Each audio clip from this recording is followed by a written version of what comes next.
Speak version equals 1.0 XMLNS equals http://www.w3.org/2001/10/synthesis XML lang equals ENUS. Voice name equals NUS Skineural. Prosody rate equals 0%. Pitch equals 0%. We need to write a script for a YouTube storytelling channel, Betrayal and Revenge. The script must be exactly 1,000 to 1,200 words, hard limit. Must follow retention structure with sections but no timestamps or stage directions. Must be first-person narration, conversational, emotional, short punchy sentences during tense moments, longer descriptive during setup. Use rhetorical questions, emotional triggers. Must be only spoken words, no brackets, no timestamps. Must be 1,000 to 1,200 words inclusive. Let's aim for around 1,100 words to be safe. We need to count words. Let's draft and then count. We need to produce a script with the sections but no timestamps. The sections are indicated by content, not headings. Must start with "I'll never forget the day I." As cold open. We must ensure word count between 1,000 and 1,200 inclusive. Let's aim for 1,100 words. We'll write in first person, natural punctuation. We need to count words. Let's write and then count. We'll produce a single block of text, no line breaks.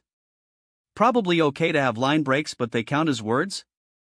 Usually words are separated by spaces. We'll just write as paragraphs. We'll count manually.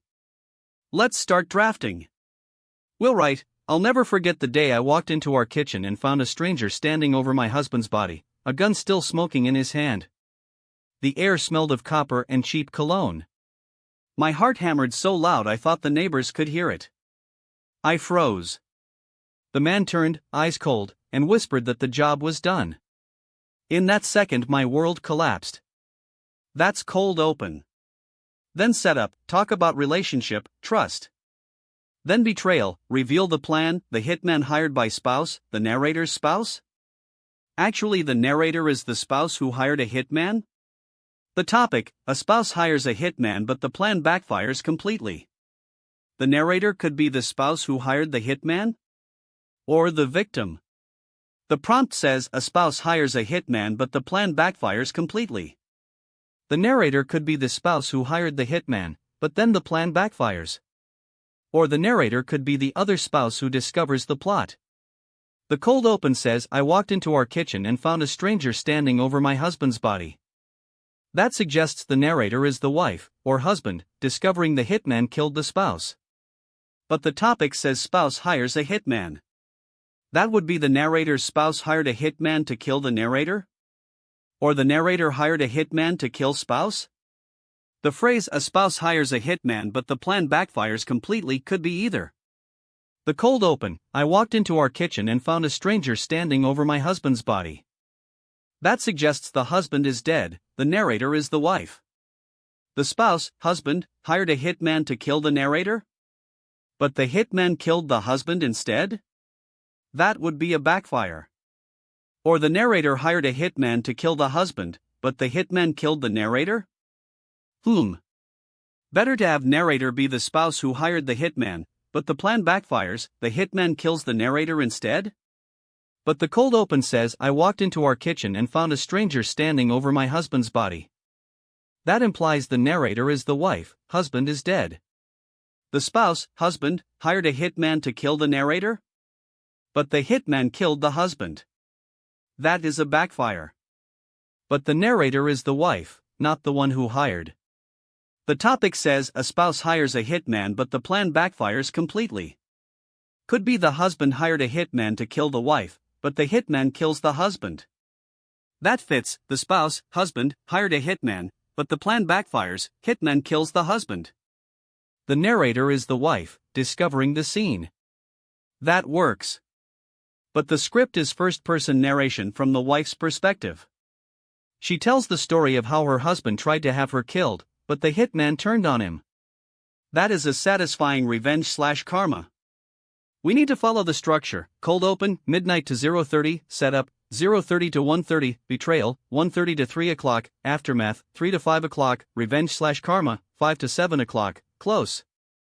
7:00 end. We'll embed these sections in the narrative. We must keep word count 1000 to 1200. Let's write about 1100 words. We'll need to count words. Let's write in a text editor style, then count. I'll write the script now, then count words. Right, I'll never forget the day I walked into our kitchen and found a stranger standing over my husband's body, a gun still smoking in his hand. The air smelled of copper and cheap cologne. My heart hammered so loud I thought the neighbors could hear it. I froze. The man turned, eyes cold, and whispered that the job was done. In that second my world collapsed. We had been married for 12 years. 12 years of shared coffee mugs, inside jokes, and the kind of silence that only comes when you truly know someone. I trusted him with my life, my savings, my secrets. He was the man who held my hand through my mother's funeral, who built the bookshelf in our living room with his own hands. You don't expect the person who knows your favorite flower to hire a killer. You don't expect the man who kisses your forehead each night to sign a contract on your death. The betrayal didn't announce itself with a bang. It crept in through a missed call, a text deleted too fast, a sudden need for privacy.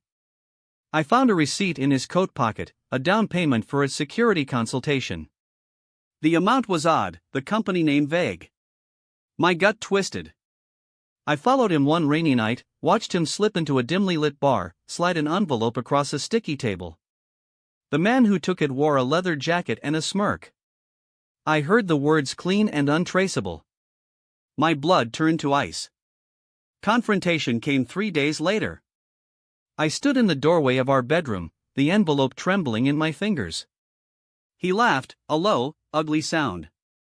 He said he was tired of my spending, tired of my dreams, tired of me. He said he had arranged a solution. I felt the room spin. The walls seemed to close in. I screamed, I begged, I threatened to call the police. He just smiled and said the police would never find a thing. The night of the hit was supposed to be my end. He left the house early, claiming a business trip.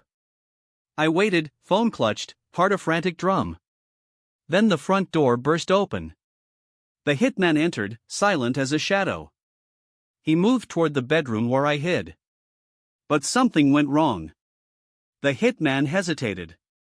He looked at the family photo on the dresser, at the wedding ring on my finger. He muttered a curse, turned, and fired a single shot into the hallway. The bullet struck my husband as he rushed in, thinking he'd catch the aftermath. The hitman stared at the body, then at me, and vanished into the night. The aftermath was a blur of sirens, flashing lights, and questions I couldn't answer. /prosody. /voice. /speak.